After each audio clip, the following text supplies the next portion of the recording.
कल हमने आपको वर्णमाला में स्वर के बारे में बताया था। आज उसका दूसरा भाग यानी व्यंजन के बारे में हम बात करेंगे। व्यंजन जो स्वर वर्णों की जो वर्ण स्वरों की सहायता से बोले जाते हैं उन्हें हम व्यंजन कहते हैं। इनकी जो संख्या है वो 36 होती है। व्यंजन देखो बेटा, क से लेके जो म तक वर्ण है उन्हें हम स्पर्श व्यंजन यानी स्पर्श व्यंजन, इनकी संख्या कितनी है? 25। क, ख, ग, घ, ड़। इस प्रकार म तक जो है ये 5 जो लाइनें हैं ये होती हैं स्पर्श व्यंजन। उसके बाद अगला होता है अंतस्थ व्यंजन। अंतस्थ व्यंजन जो है 4 होते हैं, य, र, ल और व। उसके बाद आता है ऊष्म व्यंजन, ये भी 4 होते हैं, श, श, श, ह। उसके बाद होता है संयुक्त व्यंजन, ये बेटा 3 होते हैं, श, क्षत्रिय, त्र, त्रिशूल और य, ज्ञानी बाबा। और 2 जो होते हैं वो होते हैं अंग और अह, जिन्हें हम अयोगवा कहते हैं। ये इनको न तो स्वर में शामिल किया जाता है और न ही व्यंजन में शामिल किया जाता है, लेकिन इनके बिना स्वर और व्यंजन अधूरे भी हैं, इसलिए सब जगह इनका साथ होना जरूरी है। ये दोनों के साथ होते हुए भी नहीं है और साथ भी हैं। बेटा अनुस्वार और अनुनासिक और विसर्ग, ये 3 पार्ट हैं।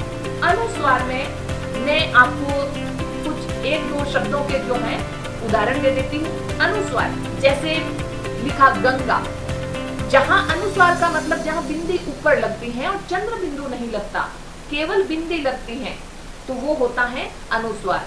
गंगा, अंक, चंदन, ये जो है अनुस्वार के उदाहरण हैं। दूसरे नंबर पे आता है अनुनासिक। अनुनासिक का मतलब होता है चंद्र बिंदु। जहां बेटा किसी भी शब्द के ऊपर चंद्र बिंदु लगता है वो अनुनासिक के शब्द हैं, जैसे गांव, आंख, चांद आदि। और तीसरा होता है विसर्ग। विसर्ग जो अह के आखिर में 2 बिंदी लगती है वही विसर्ग में भी लगती है, जैसे प्रातः, प्राय, नमः। बेटा हमने व्यंजन जो है 4 प्रकार के पढ़े, लेकिन कई पुस्तकों में 5वां व्यंजन जिसका भी जिक्र मिलता है खासकर बड़ी क्लास में, वो है उक्षिप्त व्यंजन। बेटा ड और जो ढ है, जहाँ बिंदी पेट पे लगी होती है वो आपके आ जाते हैं स्पर्श व्यंजन में, और जहाँ बिंदी पेट के नीचे उनके नीचे लगी होती है वो होते हैं उक्षिप्त व्यंजन। ये 2 अक्षर जो है ड और ढ, जिनके बिंदी नीचे लगी होती हैं वो इसमें शामिल किए जाते हैं। बेटा स्वर व व्यंजन के बारे में मैंने आपको इस पाठ के माध्यम से समझा दिया है। अगर फिर भी कहीं दिक्कत हो तो आप वीडियो को दोबारा प्ले करके भी देख सकते हैं। ओके बच्चों।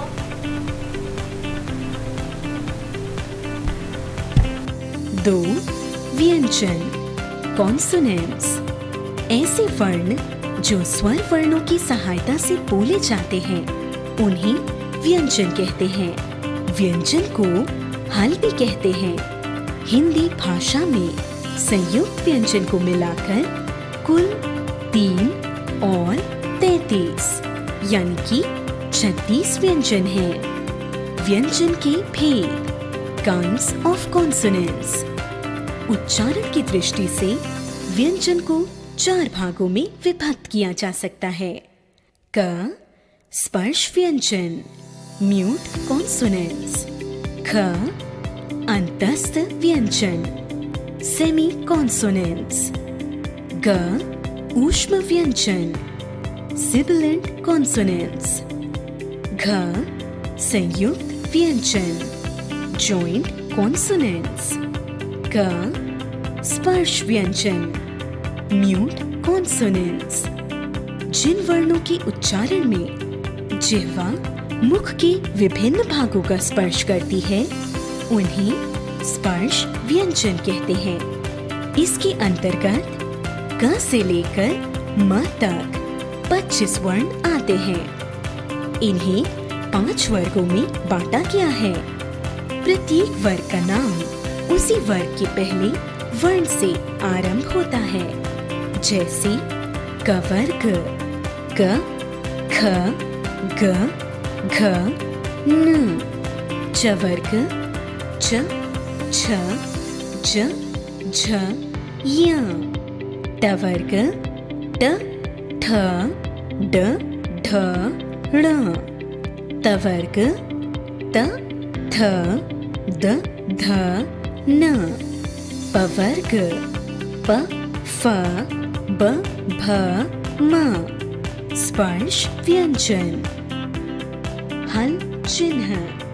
सभी व्यंजन वर्णों में अ स्वर रहता है, जैसे क, क, अ। जब स्वर रहित व्यंजन का प्रयोग करना हो तो उसके नीचे हल चिन्ह लगाया जाता है। ख, अंतस्थ व्यंजन, सेमी कॉन्सोनेंट्स। जिन वर्णों का उच्चारण स्वरों और व्यंजनों के बीच का होता है उन्हें अंतस्थ व्यंजन कहा जाता है, जैसे य, र, ल, व। ग, ऊष्म व्यंजन, सिबिलेंट कॉन्सोनेंट्स। वायु की रगड़ से पैदा होकर जिन वर्णों के उच्चारण में ऊष्मा आती है उन्हें ऊष्म व्यंजन कहते हैं, जैसे श, श, स, ह, घ। संयुक्त व्यंजन, जॉइंट कॉन्सोनेंट्स। जो वर्ण दो व्यंजनों के मेल से बनते हैं उन्हें संयुक्त व्यंजन कहते हैं, जैसे क्ष, क, श, त्र, त, र, ज्ञ, ज, य। इसके अतिरिक्त श्र, श, र ध्वनियों का संयुक्त रूप है, जैसे श्रमिक, श्री, श, री। ध्वनियों का संयुक्त रूप है, जैसे श्रृंगार। अयोगवाह, आफ्टर साउंड्स। इसका अर्थ है जो मेल न होने पर भी साथ रहे, अर्थात ये ध्वनियां न तो स्वर है न व्यंजन, लेकिन स्वर और व्यंजन के साथ इनका प्रयोग किया जाता है। ये 3 प्रकार की होती हैं। 1 अनुस्वार, नेसल। 2 अनुनासिक, सेमीनेसल। 3 विसर्ग, कोलन। 1 अनुस्वार, नेसल। यह स्वर के बाद आने वाला व्यंजन है। इसकी ध्वनि नाक से निकलती है, अतः इसे नासिक्य व्यंजन भी कहते हैं। प्रायः इसे स्वर या व्यंजन के ऊपर लगाया जाता है, जैसे अंक, मयंक, चंदन आदि। विशेष, अनुस्वार जिस स्पर्श व्यंजन के पूर्व आता है उसका उच्चारण उसी व्यंजन के वर्ग में आने वाले नासिक्य व्यंजन के रूप में होता है।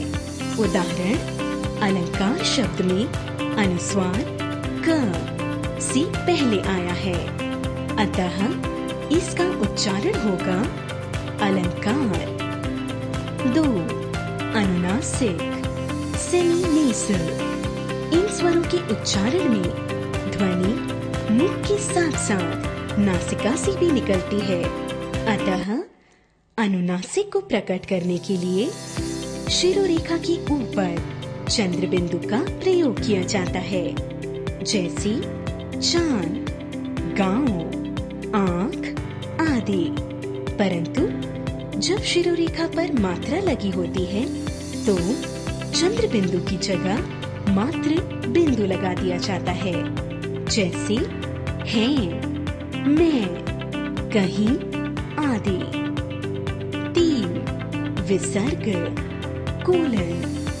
वर्ण के आगे जो 2 बिंदु लगाए जाते हैं उन्हें विसर्ग के नाम से जाना जाता है। इसका उच्चारण ह के समान होता है, जैसे प्रायः, मना आदि। न विकसित अतिरिक्त वर्ण।